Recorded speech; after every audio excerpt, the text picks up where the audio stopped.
কুণ্ডলি পাকিয়ে সাইয়েদনা ইব্রাহিমকে আগুনের মধ্যে ফেলে দেয়া হলো। হাতের মধ্যে রশি, পায়ের মধ্যে রশি, সারা দেহের মধ্যে রশি পেঁচিয়ে আগুনের কুণ্ডলিতে ফেলে দেয়া হলো।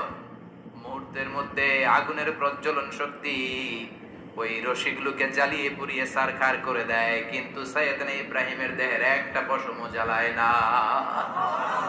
যে রশি দিয়ে টাইট করে বাঁধছে ওনার দেহের সাথে লাগানো টাচ করা রশি, ওই রশি জ্বলে যায়, কিন্তু সাইয়েদনা ইব্রাহিমের পশম জ্বলে না। চিল্লায় পড়েন আল্লাহু আকবার। যদি তোমাদের মাঝে কেউ ইব্রাহিমের মতো ঈমান আনিতে পারো, অগ্নিকেও পুষ্প বলে পরিণত করিতে পারো। ঠিক কিনা?